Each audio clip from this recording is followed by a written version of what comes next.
प्रिय छात्रों, मैं आपके लिए पुनः वही कारक पर आधारित अनुवाद बच्चों को सिखाने का जो सबसे सुगम तरीका होगा या हो, यह मैं प्रयास करता हूँ अपने स्तर से। ये पुस्तकों में ये बातें नहीं दी गई है इस ढंग से। राम देखता है, मैंने सबसे पहले सोचा कि वाक्य एक दिया जाए, तो राम देखता है यह सेंटेंस है। अब इसमें आप अनुवाद बनाएंगे तो देखता है इसके लिए होता है पश्यति। अब राम है तो करता है राम कह पश्यति रामः। अब राम दे पश्यति में दृश्य धातु है, दृश्य धातु का पश्य आदेश हो जाता है और वाक्य बनता है तो रामः पश्यति। अब पूछेगा इस वाक्य में राम क्या है, तो करता है। राम क्या है? करता। हम सीधे यहां पर लिख देते हैं करता, क्योंकि अंडरलाइन है राम, और इसमें लगी कौन सी विभक्ति है? प्रथमा। कर्तरी प्रथमा सूत्र है, उससे प्रथमा लगती है। आप देख लिए अंडरलाइन वर्ड है, समझिए वो करता है और उसमें प्रथमा लगी है। पश्यति में दृश्य धातु है, इसका रूप होता है देखना। दूसरा वाक्य मैंने लिखा, दूसरे राम मोहन को देखता है, इसमें मैंने मोहन को यहां भी अंडरलाइन कर दे रहे हैं। तो रामः तो रह जाएगा, पूर्व से हमको आ गया। अब अनुवाद बनाने में सुविधा कैसे होती है, सो देखिए मोहन को तो मोहनम, और पश्यति पहले से यहां से फिर हमको मिल गया। अब अनुवाद कैसे बनाने में सुविधा हो रही है, दो हमको पूर्व से मिल गया, एक मोहन का, मोहन को देखता है, कर्ता ने कर्म को, यहां मोहनम क्या है? कर्म है, और इसमें लगी कौन सी विभक्ति है? द्वितीया। ये वाक्य के आधार पर आप पहचान भी रहे हैं और इसमें लगने वाली विभक्ति को भी दे रहे हैं। जो अंडरलाइन है वही कर्म है और उसमें द्वितीया लगी है एवं। अंडरलाइन वाले शब्द को आप देख रहे हैं ध्यान से, तो वह भी सीखेंगे। तीसरा है राम आंखों से देखता है, राम, फिर वहां से हमको मिल गया। अब आंखों से, नेत्र दो हैं तो नेत्रेन नेत्राभ्याम, यहां पर नेत्राभ्याम हो जाएगा, नेत्राभ्याम पश्यति, फिर वही चीज आ जाएगा ऊपर से। अब नेत्राभ्याम जो शब्द है अंडरलाइन, यह करण है, माध्यम है, साधक तमम करणम। क्रिया की सिद्धि में जो सर्वाधिक सहायक होता है उसको करण कहते हैं, उसमें तृतीया लगी हुई है। तो अंडरलाइन वर्ड नेत्राभ्याम करण है, तृतीया का द्विवचन है इसमें, क्योंकि दो नेत्र होते हैं इसीलिए। ठीक है। अब चौथा वाक्य मैंने देखा है राम मोहन को आम देता है, फिर यहां से हमको राम मिल गया। मोहन को, यहां भी कोचिन था, यहां भी कोचिन था, लेकिन देना अर्थ है, जब भी देना अर्थ रहता है तो वैसी स्थिति में ये संप्रदान हो गया, तो इसीलिए यहां पर मोहन को का संस्कृत हो जाएगा मोहनाय। यह ध्यान रखना है, ये मोहनाय जो है यह देने अर्थ के कारण यह संप्रदान को, इसलिए संप्रदान के दो चिन्ह होते हैं, को और के लिए। तो यहाँ पर जो को चिन्ह है, चूंकि देना अर्थ जब भी है मोहनाय, आम का संस्कृत होता है आम्रम, और देना का ददाती, राम मोहनाय आम्रम ददाती। अब इस वाक्य में मोहनाय क्या है, तो संप्रदान है, और इसमें विभक्ति कौन लग गई? चतुर्थी, संप्रदाने चतुर्थी या दानार्थे चतुर्थी। ठीक है, आप समझ रहे हैं? कहीं कोई दिक्कत हो फिर दोबारा मैं पढ़ाऊंगा। को पुरस्कार देते हैं, इस वाक्य में शिक्षक क्या है?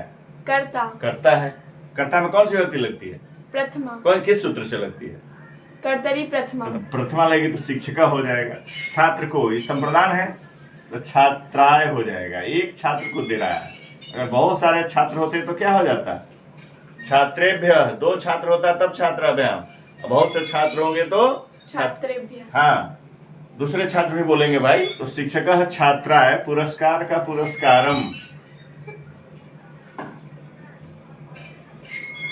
ददाती, पहले से हमको मिल गया। अब यहाँ पर छात्राय जो है यह संप्रदान है, और यहाँ पर इसमें चतुर्थी हो गई। ठीक है, यहाँ लिखना पड़ा जगह न रहने के कारण। तो आप देख लिए। अब है छात्र विद्यालय से आता है, छात्र तो छात्र। अब विद्यालय से यहाँ कौन सा कारण है बताइए?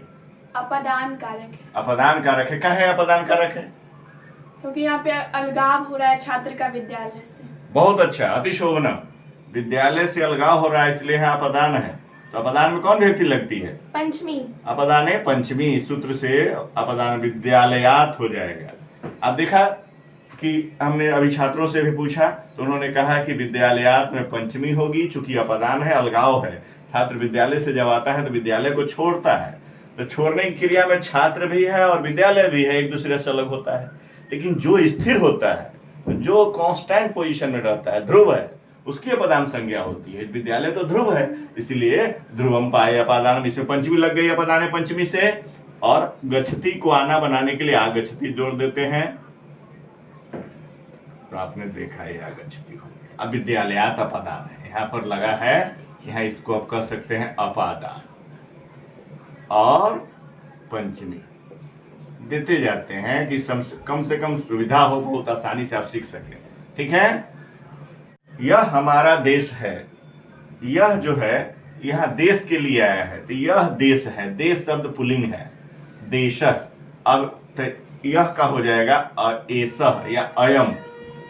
अयम भी हम कर सकते हैं या एसह भी कर सकते हैं भाई, एशा। ठीक है, दोनों एक पर्यायवाची है। हमारा तो मम आवयो अस्माकम हो जाएगा। अस्माकम संबंध को दर्शाता है, षष्ठी में होता है। अस्माकम देश, देश पुल्लिंग शब्द है। और अस्थि के लिए आप अस्थि भी दे सकते हैं, वर्तते भी दे सकते हैं, दो संस्कृत। अस्थि माने भी है, वर्तते माने भी है। देखा प्रिय छात्रों, आपने अस्माकम देश, अस्माकम यह संबंध को बर्ताता है, षष्ठी है। इस संबंध कारक तो नहीं माना जाता है संबंध को, क्योंकि क्रिया के साथ इसका सीधा संबंध नहीं होता है, लेकिन संबंध दर्शाने के कारण अनुवाद की सुविधा के लिए हम षष्ठी लगाते हैं, यह ध्यान रखना है। अनुवाद की सुविधा हो इसलिए संबंध बताने कारण कि हमारा देश है ना। इसी तरह से हम लोग भारत में रहते हैं। अब अगला है हम लोग भारत में, एक किसका चिन्ह है? में अधिकरण का, अधिकरण का चिन्ह है। और हम लोग का संस्कृत क्या होता है? वयम। वयम। तो आपने देखा तो भारतीय क्या है? अधिकरण है। हम लोग भारत में रहते हैं, भारत हम लोग के रहने का आधार है, इसलिए आधारो अधिकरणम। अधिकरणे सप्तमी से यहाँ सप्तमी हो गई, अधिकरण कारक। इसी तरह दूसरा उदाहरण भी दिए, हम लोग विद्यालय में पढ़ते हैं। अब वयम, हम लोग का वयम हो गया, वयम माने हम लोग, विद्यालय में। फिर यहाँ पर क्या है? ये भी आधार है, अधिकरण है, सप्तमी लगेगी, अधिकरणे सप्तमी से विद्यालय हो जाएगा। वयम विद्यालय, वयम के साथ लगता है आमी आवा आम, अहम आवाम वयम, ये अहम का तीसरा रूप है, तो अहम के साथ आमी लगता है, तो आमी आवा आम, तो वयम विद्यालय पठाम, पशाम पठाम, मिल गया। फिर यहाँ भी यहाँ विद्यालय क्या है? अधिकरण है, आधार होता है, पढ़ने क्रिया का आधार है ना। बार बार बता रहे हैं, अधिकरण है तो अधिकरण में लगती है सप्तमी, अधिकरणे सप्तमी, सूत्रे।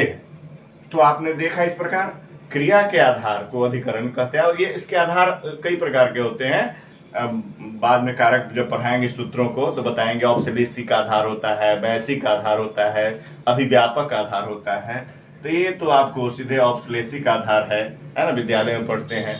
अभिव्यापक नहीं है यहाँ पर। शरीरे आत्मा वर्तते जब हम कहेंगे तब यह अभिव्यापक आधार हो जाएगा। कटे आस्ते औपनिवेशिक आधार है। ठीक है ना। यहीं पर मैं अपनी वाणी को विराम देता हूँ। धन्यवाद।